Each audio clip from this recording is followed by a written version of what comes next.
कितीला आहे?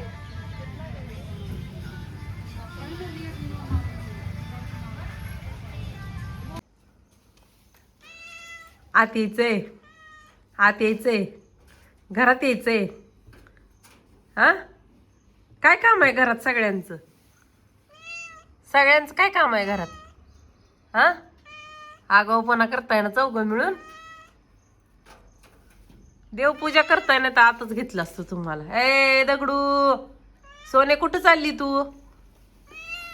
सोनी गेले.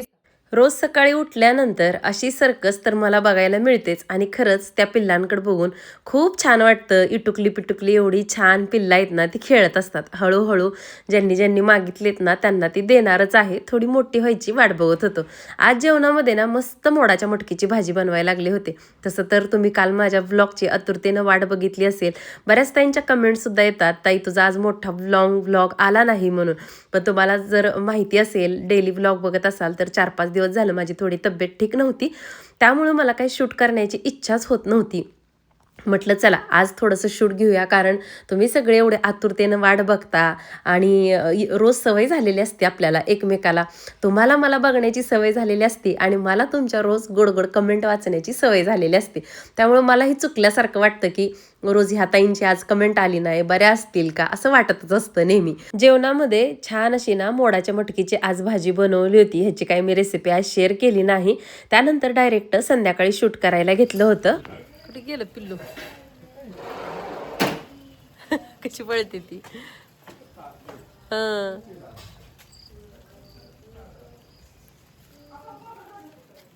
अहो आणि मी बाहेर चाललो होतो. अहो म्हटले चल तुझ्या खऱ्या हॉस्पिटलमध्ये आज तुला घेऊन जातो. जाता जाता बाहेर बघते तर काय, मधुमालतीला खूप सुंदर फुलं आली होती. चपाती घ्या होती.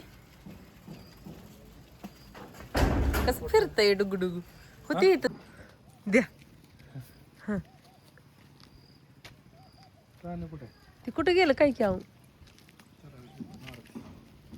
टॉमी, ए टॉमी कुठं गेलं काय की? ही बघ की येतंय अगं वैभव. काय रे आज आलं? हा, आज आला 2 दिवसांनी. हा, आज आला काय लाड करायचं तुझं? आज नाही तुझा लाड करणार मी. बाहेर चालली मग तुला कसा हात लावणार, परत धुता येत नाही ना. सकाळी का आला नाही तू 2 दिवस? हा, कुठे गेलता तू? चिंगू चावलती चिंगू. चला माझं आवडतीचं हॉस्पिटल तुम्हाला दाखवते, जिथं गेल्यानंतर मला 100% गुण येतो म्हणजे येतोच, ते म्हणजे नर्सरी. आहोंना सुद्धा आता माहिती झालंय की ही घरात बसून बसून आजारी असल्यानंतर हिला दवाखान्यात जेवढा नेल्यानंतर फरक पडणार नाही ना, तेवढं कुठल्या तरी नर्सरीत नेऊन आणलं की फरक पडतो. म्हणून त्यांनी मला 8 तासाने इकडं नर्सरीमध्ये घेऊन आले होते. आणि इथं आल्यानंतर अशी काही झाडं आली होती. इंडोर प्लांट खूप छान होती. पण कसं ते इथं आणून विकतात म्हटल्यानंतर थोडे रेट तर जास्त सांगणारच. मी हातात घेतले ना त्या झाडाची किंमत 350-400 रुपये अशी सांगितली होती. हे पुढं लिपस्टिको किंवा पीस लिली अशी काही झाडं आहेत ना, त्यांच्या किमती त्यांनी खूप सांगितलेत. शेवटी त्यांनी पण बाहेर गावून येऊन इथं व्यवसाय करतात म्हटल्यानंतर त्या झाडांचं अन्न असो, त्यांचं राहणं असो किंवा मग या जागेचं भाडं असो, तेवढ्या तर किमती ते लावणारच. आपल्याला आवड आहे म्हटल्यानंतर आता आपण घ्यायचं का नाही हे आपल्यावरती डिपेंड असतं. पण मला वेगवेगळी झाडं आणायला, त्यांना वाढवायला, त्यांची निगा कशी राखावी लागते हे जाणून घ्यायला खूप आवडतं. कारण या गोष्टीत ना माझा पूर्ण दिवस बिझी जात असतो. इतर कुठलेही सांसारिक विचार किंवा मला विचार करायला भाग पाडणारे, मानसिक खच्चीकरण करणारे जे विचार आहेत ना, ते झाडांमुळं बिलकुल येत नाहीत. म्हणून प्रत्येक स्त्रीनं ना स्वतःला हील करण्यासाठी म्हणजे स्वतःसाठी एक मेडिटेशन हुडकून काढलं पाहिजे. कोणाला वाचन केल्यानंतर मेडिटेशन किंवा मन शांत झाल्यासारखं वाटेल, विचार थांबल्यासारखं वाटतील. कोणाला बागकाम केल्यानंतर, कोणाला एखादी नवीन रेसिपी ट्राय केल्यानंतर. म्हणजे प्रत्येकाचा छंद वेगवेगळा असू शकतो. कोणाला विणकाम आवडत असेल, कोणाला रांगोळी. म्हणजे प्रत्येक स्त्रीमध्ये भरपूर असे छंद, आवडी असतात आणि त्या प्रत्येक स्त्रीनं स्वतःसाठी जपायलाच हव्यात.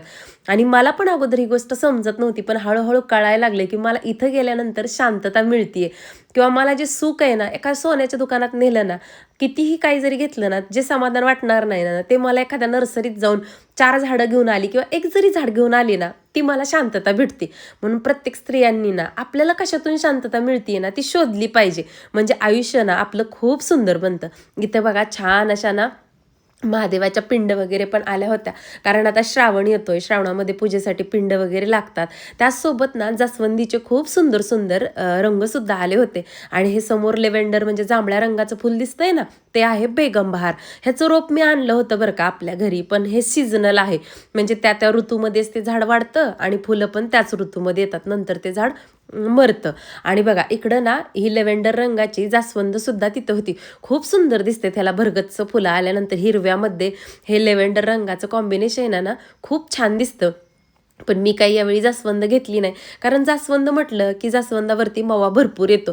तसं जरबऱ्याचे सुद्धा खूप वेगवेगळे रंग आले होते, पण याच्या सुद्धा किमती 200-250 रुपये होत्या. त्यामुळे आज काही मी झाडं घेतली नाही. ते त्यांना विचारलं, गुलाबाची रोपं सगळी संपली होती तिथली. तर ते म्हटले उद्या गाडी येणार आहे, तर बघू उद्या परवा ज्यावेळी चक्कर होईल ना, तेव्हा तुमच्यासोबत नक्कीच शेअर करणार आहे. तर आजचा हा छोटासा व्हिडिओ तुम्हाला आवडला असेल तर प्लीज लाईक करा. चॅनलवरती नवीन असाल तर चॅनलला सबस्क्राईब करा. कमेंटच्या शेजारी हाईप ऑप्शन आहे, त्याचे पॉईंट द्या, म्हणजे आपले व्हिडिओ इतरांपर्यंत पोहोचतील. नंतर